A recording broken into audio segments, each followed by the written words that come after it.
이해를 하는 데에도 낮은 이해에서 높은 이해로 수준을 나누어 볼 수 있습니다. 여기에서는 이제까지의 학생 지도 경험과 연구 경험을 바탕으로 만든 5단계 이해 수준을 소개하고 각 단계에서 유용한 공부법을 설명하고자 합니다.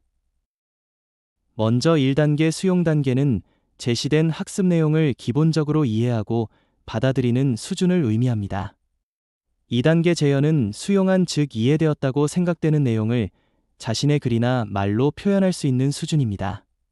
3단계 확장은 이해한 내용을 다양한 상황에 적용하여 확장할 수 있는 수준을 의미합니다. 4단계 변형은 전형적으로 이해한 방식에서 조건이나 법칙 또는 설명 방식 등을 바꾸어 다르게 설명할 수 있는 수준입니다. 이전의 3단계까지가 기본적인 이해 수준이라면 4단계부터는 높은 수준의 이해에 해당됩니다. 마지막 5단계 새로운 예측은 전형적으로 잘 알려진 결과와는 다른 또는 이전에 전혀 알지 못했던 새로운 결과를 예측하는 수준에 해당됩니다. 4단계와 5단계는 자신이 이해한 내용을 바탕으로 나만의 새로운 이해에 도달하는 수준입니다. 1단계 수용을 위한 공부법을 살펴보겠습니다. 제시된 학습 내용을 기본적으로 이해하고 받아들이기 위해서는 다음과 같은 공부법이 도움이 됩니다. 첫째, 새로운 단어나 어색한 단어에 대해 정의를 내려서 정리해 봅니다. 정의가 어렵다면 기본 특징을 정리해도 좋습니다. 새로운 공부를 위해서는 새로운 용어에 대한 이해가 전제되어야 합니다. 둘째, 중요한 부분을 표시하는 것입니다. 교과서나 노트에서 중요한 부분에 밑줄이나 별표 등으로 표시를 합니다. 셋째, 문장을 집중하여 반복해서 읽으면 그 내용에 친숙해지고 어느 정도 암기도 가능해집니다. 넷째, 주요 내용을 추출하여 있는 그대로 암기하는 것입니다. 이때 다양한 암기법을 활용하면 좋습니다. 암기는 학습의 최종 목적은 아니지만 학습 내용을 정확하고 빠르게 인지하고 기억해내는 데 도움을 줍니다. 다섯째, 배운 내용에 대해서 이해되는 부분과 이해되지 않는 부분을 구분하는 것입니다. 자신이 아는 것과 모르는 것이 무엇인지 아는 것은 메타인지 측면에서 매우 중요합니다. 특히 이해되지 않는 부분에 물음표를 표시하고 후에 그것에 대해 다시 생각하거나 공부할 수 있도록 표시합니다.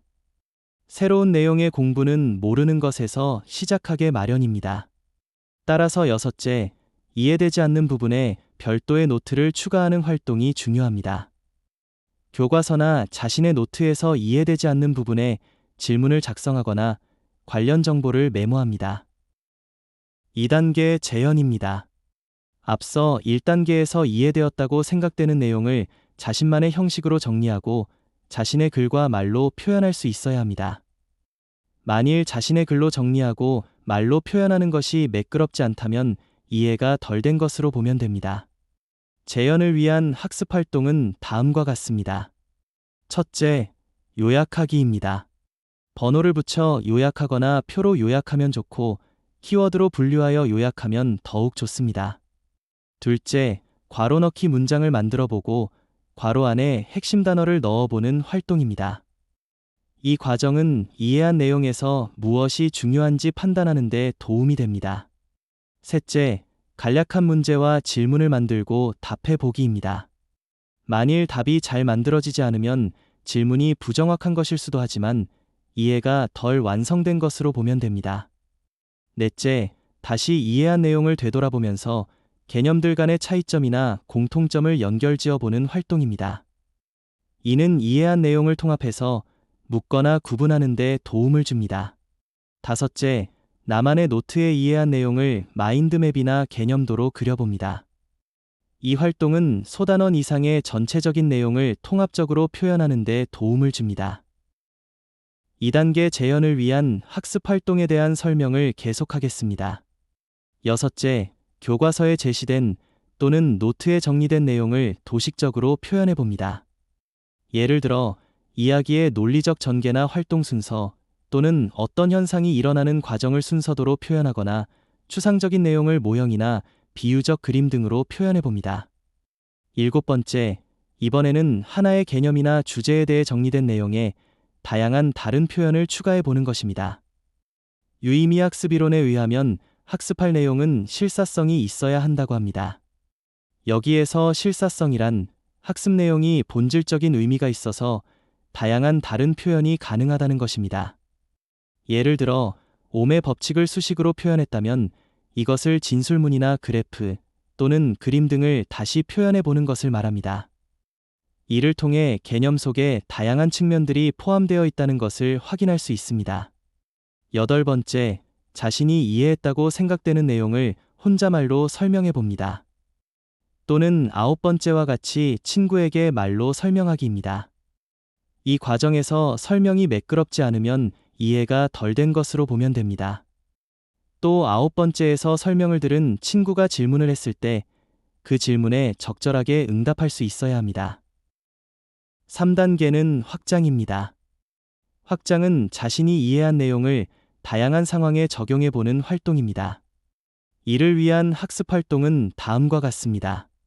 첫째, 별도의 문제풀이 노트를 준비하고 여기에 보기 문제나 연습 문제를 풀어서 정리하는 것입니다. 이는 전형적인 문제풀이 활동에 해당됩니다. 둘째, 이 과정에서 잘 풀어지지 않던 문제나 해답을 보고 푼 문제와 같이 답을 잘 몰랐던 문제는 표시해 두는 것이 중요합니다. 이는 이후에 다시 풀어보기 위한 것입니다. 셋째, 문제가 많은 경우에는 친구와 문제를 나누어 풀고 자신이 푼 문제를 친구에게 설명해 줍니다. 이는 2단계의 재현 과정과도 유사하여 자신이 푼 문제를 정확하게 잘 알고 있는지를 확인할 수 있게 해줍니다. 넷째, 문제를 푼 후에 문제 상황을 약간 바꾸어 다시 풀어보기입니다.